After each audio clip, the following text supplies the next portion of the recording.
ဖမ်းမိသူတွေထဲမှာစောရပိုင်ကနှုတ်ဆက်နေသည်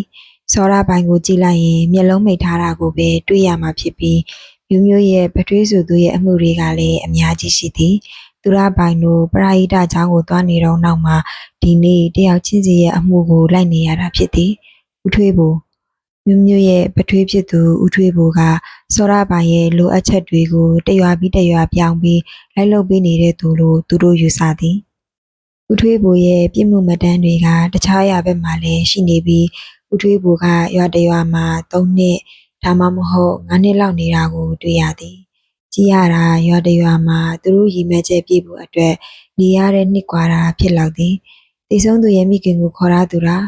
ဟုတ်ကဲ့အကူပရာဟိတကျောင်းမှာရေရုပ်တဲဖြစ်သွားတော့ရွာသားတွေလည်းတလန့်လန့်ဖြစ်နေသည်ရွာလူကြီးကိုတော့ထိမ့်သိမ်းထားပြီးစောင့်ကြည့်နေကြသည်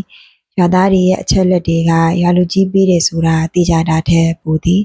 ရွာလူကြီးကဒီကိစ္စမှာအကျိုးအမြတ်ဘာရထားလဲသူတို့တွေရှိထားတဲ့စည်ရင်းစာအုပ်အပြင်ဘာတွေထက်ရှိနိုင်လဲသိရဖို့ထိုเจ้าဝင်းတဲကိုအသေးစိတ်ရှာဖွေမှုတွေလုပ်နေ၏သူရကဥထွေးဘူကိုမင်းမြတ်မှုတွေလုပ်နေပြီးတစ်ဖက်ကစောရပိုင်ကိုတော့အခန်းထဲမှာထည့်ပြီးသူတို့အားလုံးအပြင်ကစောင့်ကြည့်နေကြသည်ဒီအထဲကိုစောရပိုင်ရောက်လာတဲ့ကဒီအတိုင်းမျက်လုံးမိတ်ကမှီပြီးထိုင်နေပြီးလှုပ်ရှားမှုမပြုတ်သေးသလိုဘာစကားမှလည်းပြောလာခြင်းမရှိပြီးသူရကဥထွေးဘူကိုမင်းမြတ်နေပြီးဒီနေ့ကရွာလူကြီးကိုမေးနေတာဖြစ်သည်ရွာမှာတည်ဆုံးသွားတဲ့တည်ဆုံးသူတွေရဲ့စည်ရင်းကိုလည်းသူတို့ရနေပြီဖြစ်ပေမဲ့တည်ဆုံးချိန်ဘလို့အကြောင်းအရာနဲ့တည်ဆုံးသွားတာလေးကိုမသိရှိနိုင်တော့တဲ့အတွက်ရွာလူကြီးနဲ့ကြံရည်သူတွေစီကအဖြေသိရမှာဖြစ်တော့မှာကျွန်တော်ဘာမှမသိပါဘူးခမရခုတလုံးဆောင်နေလို့လွတ်ပြီးထင်နေတာလားခမရဘယ်ကနေငွေတွေဝင်နေလဲအလုံးမှတ်တမ်းရှိနေတယ်ကိုယ်တိုင်ထုတ်ပြောတာကပို့ပြီးတက်တာလိမ့်မယ်ဒီနေ့ရဲ့စကားတန်ခက်တင်ကြောင့်ရွာလူကြီးဖွင့်ပြောလာတော့၏ရွာလူကြီးဝန်ခံတာကိုလည်းဗီဒီယိုရက်ကော့ယူထား၏ကျွန်တော်ကရွာမှာနေထိုင်တဲ့လူဦးရေစည်ရင်းကိုပေးပြီးရွာထဲကလူငယ်တွေပရာဟိတလုပ်ငန်းကိုစိတ်ဝင်စားအောင်လုပ်ပေးဖို့ပါပဲဒါဆိုဒီလိုလုပ်နေတဲ့အတော်အတွင်းမှာဒီကိစ္စကြောင့်ရွာထဲကလူငယ်တွေတည်ဆုံးနေတာကိုဘာကြောင့်သတင်းမပို့ခဲ့တာလဲဒီနေ့ရဲ့အမေကြောင့်ရွာလူကြီးဖြေရခတ်သွားသည်ရွာထဲမှာလူငယ်တချို့တည်ဆုံးတာကိုသတိထားမိပေမဲ့ဒီတစ်ခေါက်လိုကြုံတွေ့ခဲ့ရတာမရှိတာကြောင့်ရောဒီအတိုင်းသွေးရိုးသားရိုးဖြစ်လောက်ပါတယ်လို့တွေးမိတာကြောင့်သတင်းမပို့ခဲ့တာသတင်းပို့ခဲ့လို့စစ်ဆေးမှုတွေပြုလုပ်ရင်သူစီဝင်နေတဲ့ငွေဝင်ပေါက်ကိုထိခိုက်သွားမှလည်းစိုးရိမ်တာကတပိုင်းပါသည်မတင်ငါပေမဲ့ခုအတွက်စားပေါက်ပိတ်မှာဆိုလို့ဒီအတိုင်းမသိချင်အောင်ဆောင်ထားတာဒီတစ်ခေါက်မိမျိုးအလောင်းကိုတွေးတော့မှပဲသူခေါင်းကြီးခဲ့တာမဟုတ်လားသူတို့ရွာတွေကလူတယောက်ယောက်တွေ့ရင်ဒီလိုဖြစ်မှာမဟုတ်အခုကလမ်းသွားလမ်းလာကတွေ့ပြီးတရင်ပေးလိုက်လို့စခန်းကတည်သွားတာမဟုတ်ရင်ပုံမှန်အတိုင်းပဲပြီးသွားမှာကို့အလုပ်ကိုတည်တည်တတ်တတ်မလုပ်တော့အခုတော့အားလုံးဒုက္ခရနေပြီအခုတစ်ခေါက်ကဘယ်လိုဖြစ်သွားရတာတဲ့လေစောရပိုင်ဒီနေ့ခေါ်လိုက်တော့မျက်လုံးဖွင့်ကြည့်လာသည်စကားပြောကြတာပေါ့ဒီနေ့ဝင်ထိုင်ပြီးပြောလိုက်ပေမဲ့စောရပိုင်ကဒီနေ့ကိုမမိတ်မတုံစိုက်ကြည့်နေ၏သူစီကိုအခုမှလာတာရဲ့အမှုကိစ္စကိုကွက်ကွယ်မပြောသေးတာရဲ့ကြောင့်သူဝှက်ထားတဲ့စာအုပ်ကိုမတွေ့သေးဘူးလို့စောရပိုင်ခံမှန်းလိုက်သည်ခမည်းကျွလွန်ထားတဲ့ကိစ္စတွေတစ်ခုချင်းပြောကြတာပေါ့သူပြောမှမဟုတ်ပြီးတော့အဖွဲ့အစည်းကသူ့အတွက်လူတယောက်လွှတ်ပေးမှတည်ချနေသည်ဒါကြောင့်ထိုလူမလာခင်အချိန်အထိသူနှုတ်ဆက်နေမှဖြစ်မည်ကောင်းဆောင်မိုးလင်းဝေအထဲကိုဝင်လာကစောရပိုင်ရဲ့ရှိနေရောက်လာတယ်လို့လာပြောတာကြောင့်ဒီနေ့စောရပိုင်ကိုကြည့်မိလိုက်၏စောရပိုင်ကမတိနားမလဲသလိုနဲ့မျက်ခုံးပင့်ကသူ့ကိုပြန်ကြည့်လာသည်ဒီနေ့စိတ်ကိုလျှော့ချလိုက်ကမိုးလင်းဝေကိုခေါင်းညှစ်ပြလိုက်သည်မိုးလင်းဝေထွက်သွားပြီးစောရပိုင်ရဲ့ရှိနေဆိုသူကဝင်လာ၏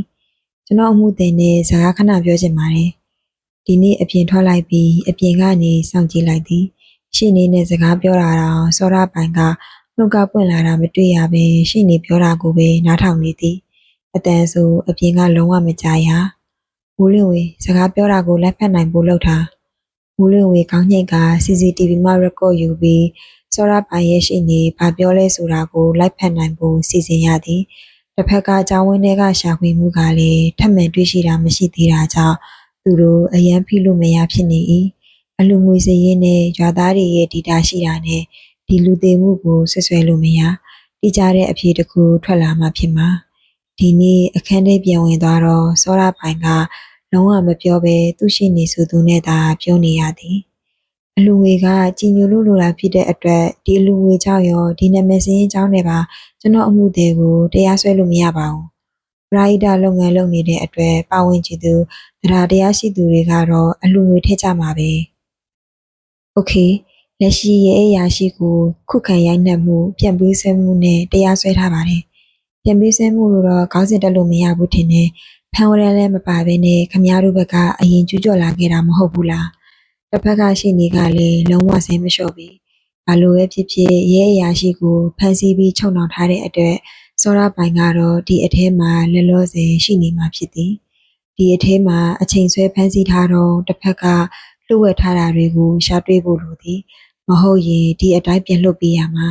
စည်ရင်းစာအုပ်ထဲမှာရှိတဲ့တည်ဆုံးသူတွေရဲ့နာမည်တွေနဲ့အသက်တွေကိုကြည့်လိုက်ရင်မိန်းကလေးတွေများပြီးလူလို့တက်လက်ပိုင်းတွေပဲဖြစ်သည်ဒါကိုကမယူသားတာ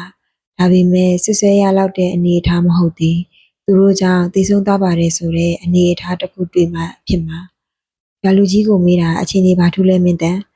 ရွာလူကြီးကလည်းသူတို့တက်တယ်ဆိုတာကိုမြင်ရတာမရှိတကယ်လဲရွာလူကြီးကိုယ်တိုင်ဒီလိုမျိုးလူငယ်လူလက်အမျိုးသမီးတွေကဆရာစောတက်လိုက်တယ်ဆိုတဲ့မျက်မြင်မရှိသူပေမဲ့ရှေ့တုန်းကတည်ခဲ့တဲ့ပုံစံဒီလိုမျိုးမဟုတ်ပဲစိတ်ငြိမ်စာနဲ့တည်ခဲ့ကြတာဖြစ်ပြီးဒီတစ်ခေါက်မှဘာကြောင့်ရေထဲပြစ်ချတာလဲမသိရတာကိုသူရကရွာလူကြီးအပြင်နီးစက်ရာကိုပါစစ်မေးနေပြီးစည်ရင်းစာအုပ်ထဲမှာရှိနေတဲ့တည်ဆုံးသူရဲ့မိဘမောင်နှမတွေကိုဆက်သွယ်ထားပြီးမေးမြန်းဖို့လုပ်ထားသည်မြင့်တက်ဒီရက်မလာဘူးလားမလာဘူးလေကောင်းဆောင်မနေ့ကတည်းကဒီနေ့မလာဘူးပြောသွားတယ်အလုပ်ပူချိန်ဆိုပျောက်သွားပြီဒီကောင်မလာဘူးဆိုတဲ့အတိုင်းအဆက်အသွယ်ကိုလုံးဝမလုံးသူရကိုကစိတ်ယုံပုတ်ပြီးကောင်းသွားတာဒီနေ့မနေ့အလုပ်ဆင်းနိုင်ပြီဆိုပေမဲ့အဲ့တော့ကဒီရက်ရဲ့နှစ်ထင်းမှာတွေးထွက်နေတာသူမြင်ဖြစ်အောင်မြင်လိုက်ရတာဒါကိုစိတ်ယုံမသွားပဲဒီအတိုင်းနေလို့ရောကောင်းသွားပြီလေလားဒီကောင်နဲ့ပတ်သက်ပြီးဘယ်မှာနေလဲတောင်သူတို့မစစ်စေရသေးဘူးသာမလာအကြောင်းမကြပဲနေမကောင်းဖြစ်နေရဒုက္ခဦးလေးသားဦးအောင်မြင့်ကသူ့ကိုမြင်တာနဲ့ဝမ်းနဲ့ဝမ်းသာဖြစ်ကသူ့လက်ကိုကန်ပြီးမျက်ရည်ပောက်ကနေကြတာသေးတာဖြစ်သည်ပြီးတာနဲ့ဖိဖိအခန်းထဲပို့ခိုင်းသည်အရင်တည်းကဖိဖိအလုံးမှန်သမျှကိုခေါင်းခံလုပ်ပေးနေပြီးသူတို့သားအဖနှစ်ယောက်ရဲ့လိုအပ်ချက်တွေဖြည့်ဆည်းပေးတဲ့လူလည်းဖြစ်သည်တချို့လုပ်ငန်းတွေဆိုဦးလေးနာမည်နဲ့ပဲအမည်ခံထားတာဖြစ်ပေမဲ့ဦးလေးကအကျိုးအမြတ်ကိုရယူတယ်ဆိုတာရှားသည်သူတို့သားအဖနှစ်ယောက်ကဦးလေးဗန်တဲ့ထည့်ပေးရတာများ၏မဟုတ်ပဲပတ်စံပေးရင်ဘယ်တော့မှမယူအကူကြီးကသားကိုစိတ်ချမှာပါဒါကိုတော့ဒီရက်တေချာမပြောတတ်ဖေဖေကတကယ်ပဲသူ့ကိုစိတ်ချလက်ချထားသွားနိုင်ပြီလားသူ့အနားမှာရှိနေသေးလားဖေဖေကိုယ်တိုင်ပဲသိလိမ့်မည်ဦးအောင်မြင့်ကတော့သားလေးအဖေကစိတ်ချသွားမယ်ဆိုတာယုံကြည်သည်သားလေးတိတက်ဆအရွယ်တွေကသားလေးဖေဖေကပတ်စုံတင်ပေးထားတာကိုခံပြင်ရကမှအစာအရာအလုံးကိုအဖေနဲ့အတူလိုက်ပြီးလေ့ကျင့်တဲ့သားလေးကိုသူ့အဖေကစိတ်ချသွားမှသိကြပါတယ်တခုပါပဲအကူကြီးဖြစ်သွားတဲ့အချိန်တုန်းကသားလေးကအယမ်းငယ်သေးတာဒီတခုပဲစိတ်ပူရမှာ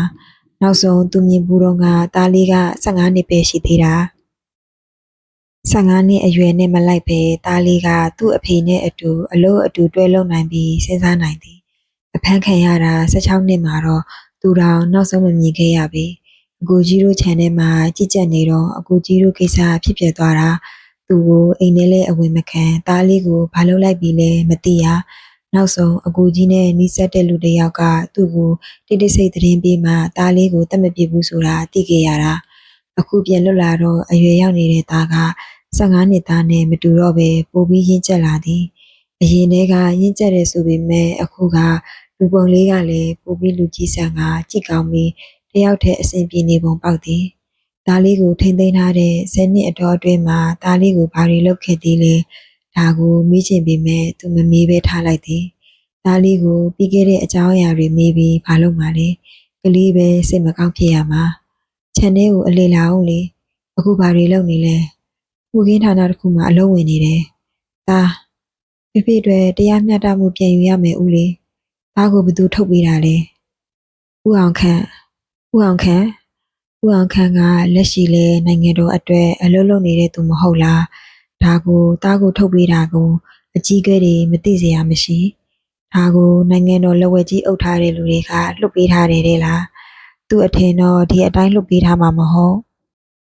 ဦးအောင်ခန့်မှာတားကိုလွတ်ပေးနိုင်လောက်တဲ့အထိအကြောင်းရင်းရှိလောက်မှာဖြစ်ပြီးတစ်ဖက်ကိုလည်းဒီကိစ္စကိုမတားနိုင်အောင်တည်တည်ချာချာကင်တွယ်ထားနိုင်တဲ့ကိစ္စရှိလို့နေမှာအခုလဲနှစ်ထင်မှာပလာစတာကတ်ထားတာတွေ့ရသည်ကလေးကအပြင်ပြန်ရောက်တာနဲ့ဒဏ်ရာရနေပြီလားဦးလေးရောက်တော့ဘာတွေလုပ်ပေးခဲ့ရအောင်မလဲကြည်သာစီစဉ်ခဲ့ပါဦးအောင်ခန့်တအိမ်လုံးကိုပတ်ကြည့်ပြီးခြံထဲကိုလည်းလှည့်ပတ်ကြည့်လိုက်သည်မြင်မရှိတဲ့အလုသမားတချို့ကိုချက်ချင်းလိုက်လာဖို့လှမ်းခေါ်လိုက်၏စနေကြပစ်ထားတဲ့ခြံနဲ့အိမ်ကိုပြန်ပြင်ပေးဖို့လုပ်ရအောင်ပါပေါ့အလုသမားတွေဆိုတာလေအကူကြီးလက်ထက်တွေကအသိပညာတစ်ခုချင်းစီမှာတက်ကြွထားတဲ့သူတွေဖြစ်ပြီးအကူကြီးကိစ္စဖြစ်ပြသွားတော့အကူကြီးရဲ့လုပ်ငန်းတွေမှာပဲပြန်လုပ်နေတဲ့သူတွေဦးအောင်မြင်နှုံနဲ့ခြံနဲ့အိမ်ထဲမှာလုပ်ရမယ့်ကိစ္စတွေကိုချမှတ်လိုက်သည်ကျွန်တော်တို့ရောက်ပါပြီရန်ကုန်နဲ့ပသိမ်ဆိုတဲ့ခရီးကတိတ်တော်မူဝေးလားအကူကြီးတို့ရဲ့ရာဘာခြံကပသိမ်ချောင်းသာလမ်းစင်မှာတည်ရှိနေတာရာဘာအပြင်တီယိုပင်တွေပါစိုက်ပျိုးတဲ့ခြံတွေအများကြီးကိုအကူကြီးလက်ထက်တွေကဖက်ပေါင်းစုံမှာအလုပ်လုပ်ပေးနေတဲ့သူတွေအလုံးကဒီရာဘာနဲ့တီဟိုခြံတွေကိုပြောင်းလာပြီးဆက်လက်လုပ်ကင်ပေးနေကြတာခြံတစ်ခြံလုံးကိုပြင်ရှင်းပြီးထောက်နိုင်မှာ CCTV တက်ရမယ်ဟုတ်ကဲ့သူတို့အားလုံးလိုအပ်တာတွေဝယ်သူကတယောက်ခြံထဲကိုစစ်ဆေးနေသူတွေနဲ့အလုပ်ရှုံနေတော့သည်အားလုံးက ID ပိုင်းရတဲ့သူတွေရောပါဝင်ပြီးစိတ်ချရသည်အကူကြီးကိုတစ္ဆာဖောက်မသွားပဲခြံထဲမှာအလုပ်ဝင်နေကြတာဦးလေးတခင်လေးရောရှိတယ်အခန်းထဲမှာတခင်လေးအဆင်ပြေရလားသူလားမင်းတို့ထင်ထားတာထဲတန်ပါပါတယ်ပြီးရင်ဆင်းလာလိမ့်မယ်ဟုတ်ကဲ့ဦးအောင်မြင်အိမ်ထဲကိုလည်းရှင်းလင်းခိုင်းရသည်ဒီဖို့ကြောင့်လည်းဝင်ကြည့်တော့လည်းဘာမှမရှိဘလို့စားတော့နေလည်းမသိ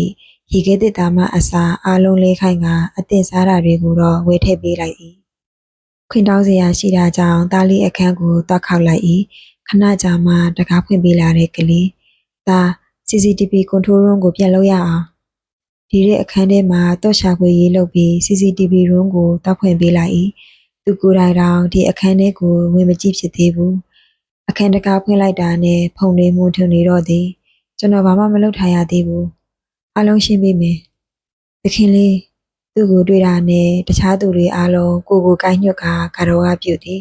ဒီတွေအားလုံးကိုတက်တာနဲ့နေဖို့ပြောလိုက်ပြီးအခန်းထဲဝင်လိုက်သည်ဖေမရှိတဲ့နောက်ပိုင်းမှာဒီလိုအိမ်မှာလူစီတာဒါပထမဆုံးဖြစ်သည်ဒီရင်းမှရှိမတက်ရက်လိုက်ပြီးနှစ်ထင်ကပလာစတာကိုခွာကအစ်စ်ပြန်ကတ်လိုက်၏စီကံသွားထားခြင်းမရှိတာကြောင့်တစစ်စစ်နဲ့တော့ကြိုက်နေသည်စကမ်းမာရောဘလို့အရှိန်နေရှိနေလဲသူမမေးပဲလွတ်ထားလိုက်သည်စောရပိုင်တော့ဘာမှဖြစ်လို့မရဖေကိုလှုပ်ကြမ်းတဲ့အထဲမှာသူတို့အဖွဲ့ဝင်တွေတစ်စိတ်တစ်ပိုင်းပါဝင်တာကိုဒီရစ်သိထား၏ဦးလေးဒါဘာလို့လဲပြောချမ်းစည်းရိုးပေါ်ကိုလေးစားပစ်ထားပေးပါဖြစ်စေရမယ်ဒါနဲ့တားပြီးရင်နေ့လည်စာဦးလေးတို့အတူစားပြီးလို့ရမလားကလေးကနေ့လည်စာလေးကောင်းကောင်းစားလာမသိစပူမှုမှာပသိမ်ကနေခေါ်လာပြီးတားအတွက်လိုအပ်တာတွေစီစဉ်ပေးဖို့ဖြစ်ကဒီနေ့တော့ဒီမှာပဲအားလုံးစားရအောင်ချက်ပြုတ်ခိုင်းလိုက်တာဖြစ်သည်ရတာပေါ့ဦးလေးလာခေါ်မယ်တားလုံးဆရာရှိတာလုံနော်ဒီရက်အခန်းထဲကမှန်ကနေခြံထဲကိုခြုံကြည့်လိုက်သည်ခြံထဲမှာအားလုံးကသူ့အလုံးနဲ့သူလုံနေကြ၏ဒီလူတွေကဖေရှိတဲ့ကလူတွေဖြစ်ပြီးသူတို့အားလုံးကမိသားစုအပေါ်မှာတစ္ဆာရှိကြသည်ဖေတည်ဆုံးပြီးနောက်ပိုင်းမှာဦးလေးကပဲဒီလူတွေကိုစီမံပေးကထိမ့်သိမ်းပေးထားတာအခုတော့ဒီလူတွေအတွက်သူ့မှာတာဝန်ရှိလာတယ်လို့ခံစားနေရ၏အားလုံးကိုတွေးနေတော့အိယာဘော်ကဖုန်းမြည်လာလို့တွားယူကြည့်တော့ဒီနေ့ဘာကိစ္စရှိလို့တဲ့လေထူးထူးဆန်းဆန်းဒီနေ့မင်းလွင်ဖုန်းခေါ်ပြီးရင်ပြောလေဖုန်းခေါ်ပြီးတော့စကားပြောမလာတာကြောင့်ဒီရွေးပြောလိုက်သည်ချောင်းဟန်တန်အရင်ကြားရသည်မင်းစေကန်းသွားသေးလားမသွားဘူးလေဘာဖြစ်လို့သွားရမှာလဲမင်းထိထားတယ်မဟုတ်ဘူးလားရတယ်အေးစေးဒါပဲမလားအလုပ်ရှိသေးလို့အပြင်ကလူတွေထမင်းစားဖို့တောက်ခေါ်နေတာကိုသိတာကြောင့်ဒီရွေးဖုန်းချလိုက်သည်ဦးလေးပြောသလိုနေ့လည်စာအတူစားပြီးအားလုံးကိုစကားပြောဖို့စဉ်းစားလိုက်၏ဒီလူတွေကသူနဲ့အတူဆက်ရှိနေမဲ့သူတွေကြာသွားတဲ့ဖုန်းကိုထူးဆန်းတယ်လို့ကြည်နေသူကတော့ဒီနေ့ဖြစ်သည် အခင်းဖြစ်တဲ့နေ့ကနှစ်ထင်ရောက်နေပြီးသွေးတွေတွေ့ရလို့ဖုံးဆက်ပြီးအကျိုးကြောင့်မိမလို့ကိုဖုံးအရင်ချသွားသည်သူလည်းဒါပထမဆုံးဖုံးဆက်ဘူးတာစိတ်ပူတာမဟုတ်ပေမဲ့အဖွဲ့ဝင်ဖြစ်နေတာကြောင့်ဒီနေ့ဖုံးဆက်ပြီးသတင်းမေးလိုက်တာဒါကိုပဲသူ့ဘက်ကအရင်ဖုံးချပစ်တယ်တဲ့လေစိတ်ထဲမှာတခါတည်းမှတ်ချက်ပေးလိုက်၏စိတ်ပူတာနဲ့မတန်တဲ့ကောင်မနင်းမင်းသက်ဟာအကူရုံးတက်ပြီဒီရဲမင်းသက်ပုံစံကိုကြည့်ပြီးရေလိုက်သည်မသိရင်သူရုံးမတက်တာရက်တော်တော်ကြာသွားသည့်ပုံစံနည်းဖြစ်ကပြန်တွေ့ရလို့ဝမ်းသာနေတဲ့ပုံရေပြီးတော့သူ့ကိုလာဖက်သေးတာအလုပ်တွေရှုပ်နေတာဘလို့ဖြစ်သွားပြီလဲရွာလူကြီးစီကမျက်မြင်တက်တည်မရသေးသလိုသူတို့ရှာဖွေနေတာလဲခရီးမပေါက်တယ်လို့ဖြစ်နေတာမလားစောရပိုင်ကိုထိမ့်သိမ်းထားတာ48နာရီပြည့်လို့ဘာမှမပြနိုင်ရင်ပြန်လွှတ်ရတော့မှာဆွဲချက်တင်လို့မရပေမဲ့ဒီရွာတွေကလူငယ်လူလက်တွေတည်ဆုံနေရတာစောရပိုင်တို့လက်ချက်ဆိုတာသူတို့အားလုံးခန်းစားမိနေပြီအဒီကတက်တည်ရမှဆွဲချက်တင်လို့ရမှာအဲ့ဒီကိုသွားမယ်မင်းသက်အခုလားဟိုမှာရှာဖွေရေးတွေလုပ်နေတာတော့ရှိတယ်မင်းတို့ရှာဖွေရေးကဒီတိုင်းဆိုတွေ့မှာမဟုတ်တော့ဘူးနေအောင်ကျွန်တော်ခေါင်းဆောင်ကိုတောက်ပြောလိုက်အောင်မယ်ကားထဲကစောင့်မယ်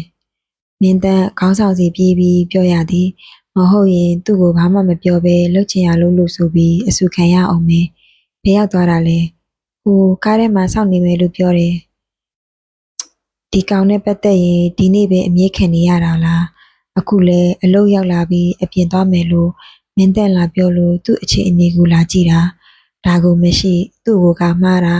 ဒီနေ့မင်းသက်ကိုတောက်ခွင့်ပြုလိုက်တော့သည်ဒီရွေးကအခြေအနေကစိတ်ချရတဲ့လောက်တော့ရှိနေပြီလို့သူထင်သည်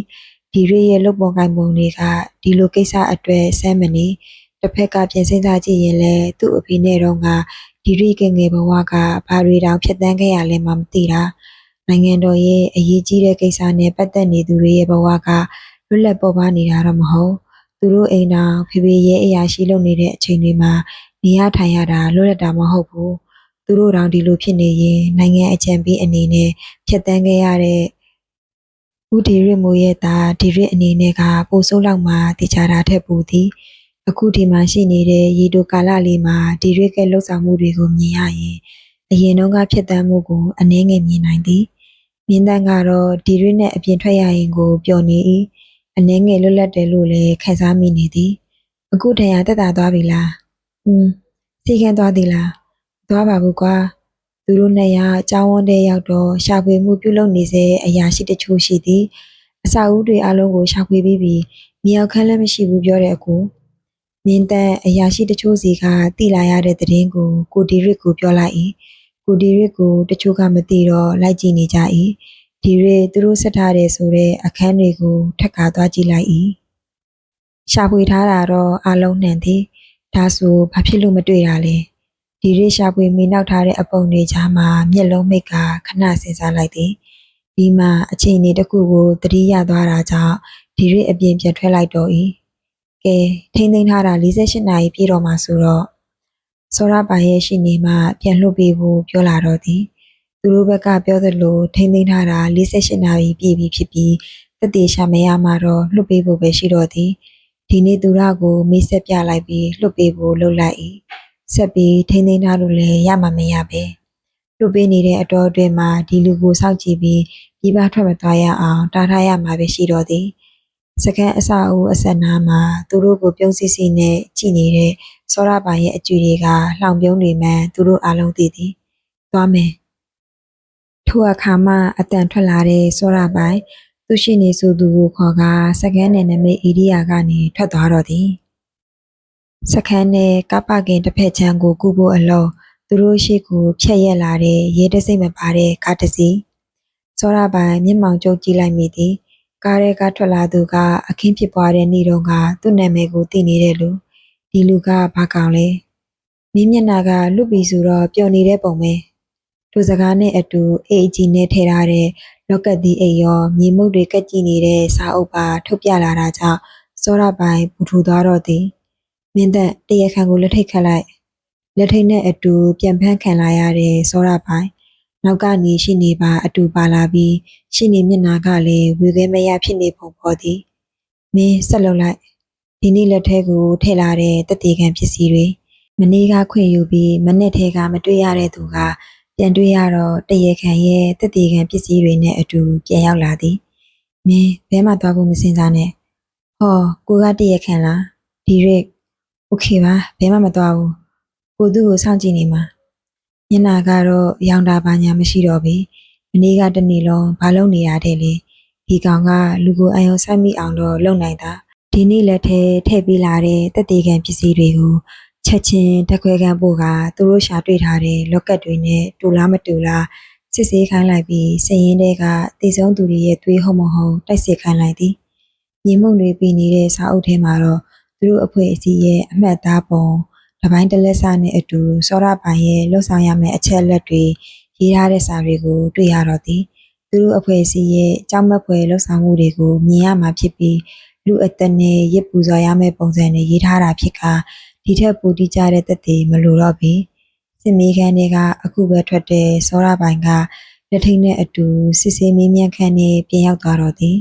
ခုခံခြေပဖို့နီးလဲစဉ်းစားထားတော့စောရပိုင်ရှိကူရောက်လာတဲ့စာအုပ်ကြောင့်မလွတ်နိုင်တော့ဘူးဆိုတာသိသွားရတော့သည်ရှိနေကိုယ်တိုင်လည်းဘာလို့ရမလဲဝေခွဲမရဖြစ်နေ၏ရှိနေကဖုံးထွက်ပြောဖို့ခွင့်တောင်းပြီးအပြင်ထွက်သွား၏အပြင်ကမှန်ကတဆင့်ကြည့်နေတဲ့ဒီရစ်ကတော့စောရပိုင်ဘာလို့မှလဲဆိုတဲ့အကြည့်နဲ့ကြည့်နေသည်ပြန်ဝင်လာတဲ့ရှိနေမျက်နှာဘေးကိုဒီရစ်ကြည့်လိုက်ရင်အခြေအနေကိုအကဲခတ်နေ၏စောရပိုင်ကိုယ်တိုင်ရှိနေကိုလှည့်ကြည့်နေသည်စက္ကနဲလှုပ်ရှားလိုက်တဲ့စောရပိုင်ရဲ့အပြုအမူကြောင့်ဒီရစ်အပြင်ကနေစစ်စစ်မေးမြန်းခန်းကိုပြေးဝင်သွားလိုက်သည်အခန်းထဲမှာလည်းရုံးရင်းဆန်ခတ်ဖြစ်ကုန်၏လက်ထဲပါရှိလည်းမသိရပဲသူတို့ရှိမှစောရပိုင်ကပါဇက်နာကိုတေကတခုခုကိုမြူချလိုက်၏ဒီနေ့ကိုယ်တိုင်အတင်းသွားဆွဲချုပ်လိုက်ပေမဲ့စီးကဝင်သွားပြီဖြစ်ကဒီရစ်ပြေးဝင်လာပြီးစောရပိုင်ထိုင်နေတဲ့ခုံကိုဆွဲလဲကကြောကိုရိုက်ချလိုက်၏လေချောင်းထဲရောက်ပြီးသားစီးကပြန်ထွက်လာကစောရပိုင်မျက်နာကနီရဲနေပြီးချောင်းတွေစတိုက်ဆိုးတော့၏ငါထင်နေတယ်အဲ့ဒါကြောင့်မျက်ခြေမပြတ်စောင့်ကြည့်နေတာ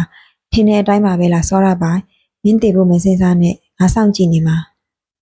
စောရပိုင်ကျမ်းပြင်မှာလေးနေကမျက်နာနီရဲပြီးချောင်းတဟိုးဟိုဆိုးနေတာကိုကြည့်ကစပင်တက်တယ်ပြီးဒီရစ်ကပြောသည်စောရပိုင်မတည်သွားဖို့အတွက်ကြိုးစားလိုက်ရပြီးအသက်ခက်ပြင်းပြင်းရှူနေတဲ့ဒီရစ်ဒီနေ့ဒီရစ်ကိုကြည့်ရင်ဒီရစ်ကဒီလိုပုံစံတွေကိုပါသိနေတာကိုအံ့ဩနေသည်ဒီရစ်ကြီးပြင်းတဲ့ပတ်ဝန်းကျင်ကသူထင်ထားတာထက်ပိုပြီးလေ့ကျင့်ခံထားရပုံရသည်သူတို့စခန်းမှာအားလုံးအလုရှုပ်သွားကြတော့သည်တခဲခန်းတွေကထွက်လာတဲ့အဖြေတွေကလည်းမှန်ကန်နေ၏မြေရီပေါက်ပုံစံလော့ကတ်သေးတဲ့ကသွေးစားတွေက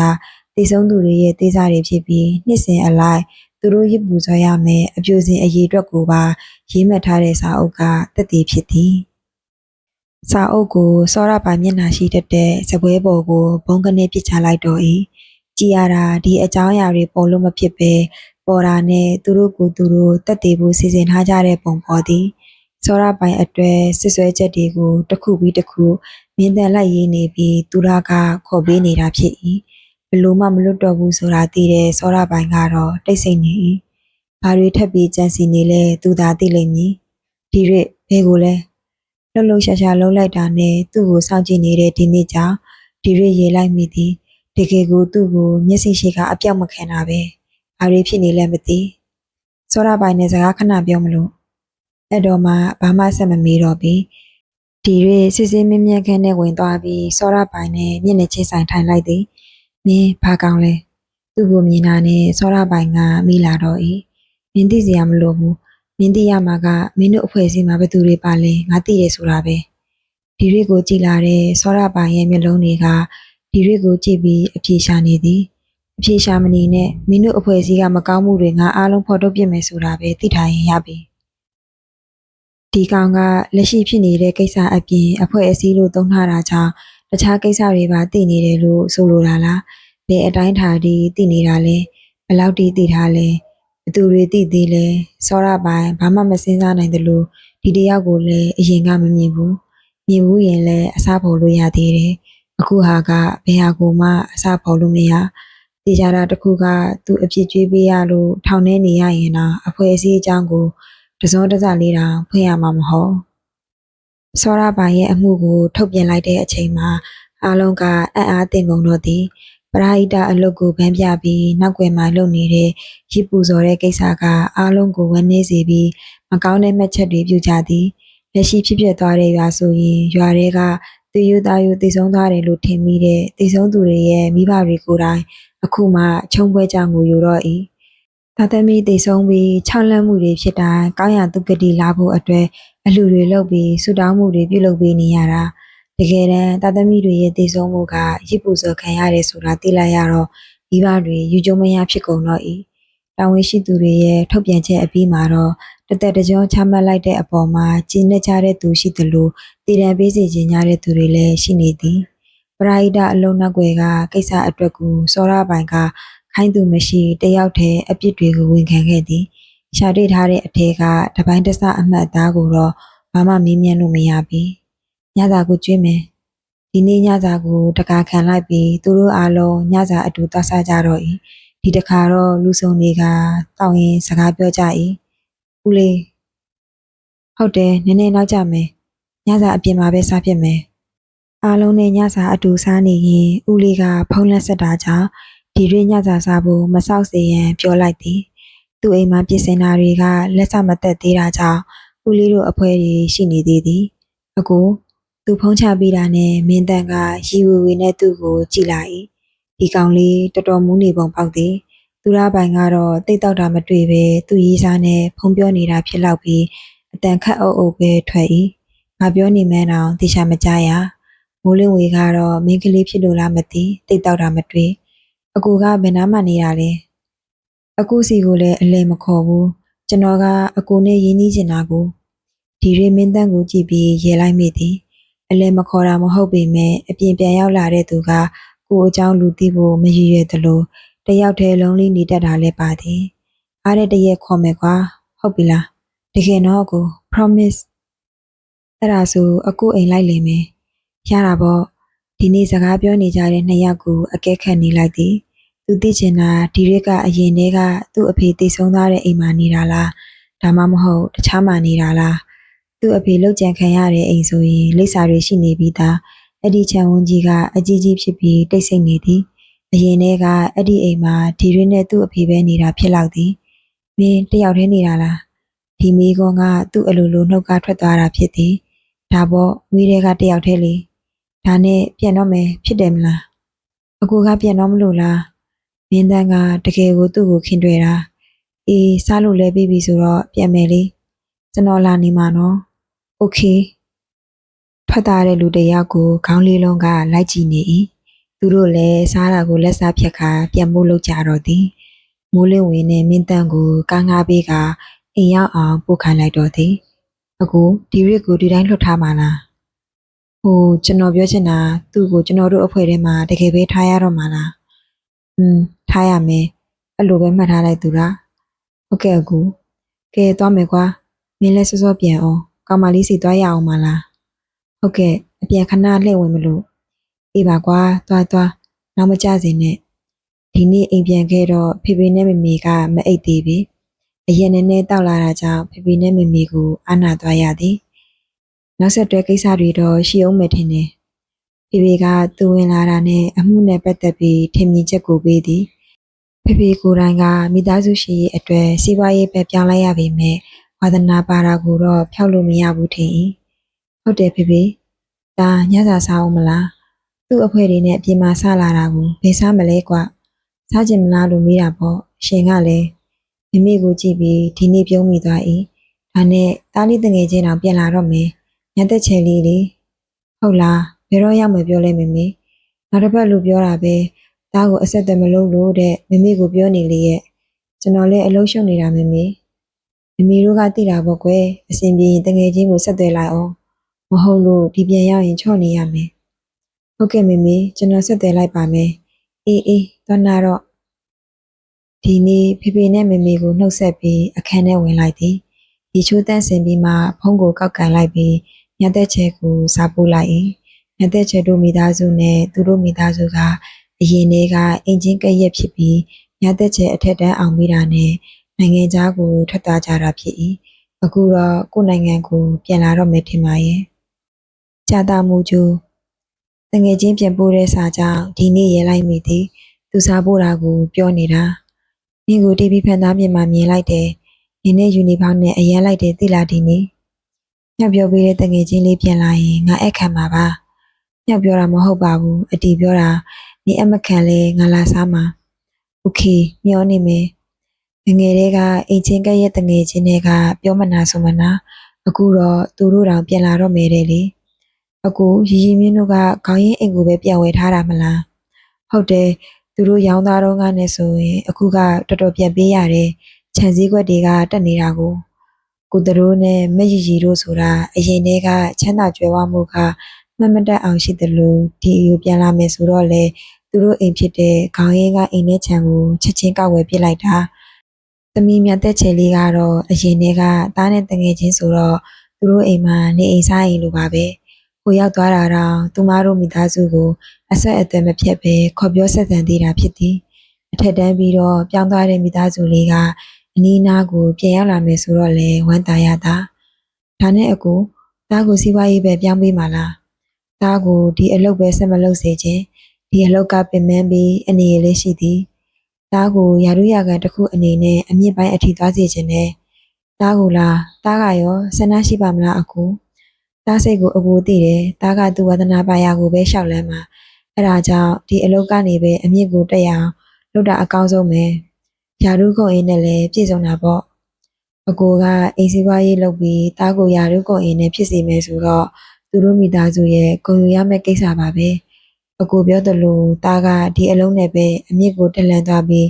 ဒီနားမှာအိမ်တော်ဘက်ကောင်းကောင်းလေးနဲ့ဆိုဘလောက်များတင့်တယ်လိုက်မလဲအခုချိန်ဒီရီစားတနာမရှိတဲ့သားအတွက်သားရဲ့အိမ်တော်ဘက်လိုတွေးလိုက်မိတာနဲ့ညသက်ချဲလေးကိုမြင်မိနေတော့တာဖြစ်သည်မင်းပြုံးနေရလားဘာတွေသဘောကျစရာရှိနေလို့လဲဒီလိုပါပဲအကူရဲ့ဇနီးဖြစ်သူကတော့သားအတွက်ဆိုတာနဲ့ပြုံးနေတော့သည်သူတို့လင်မယားနှစ်ယောက်ကတော့သားဖြစ်သူရဲ့ရှိရေးကိုတွက်ဆပြီးပံ့ပိုးပေးဖို့အတွက်အသင့်ရှိနေ၏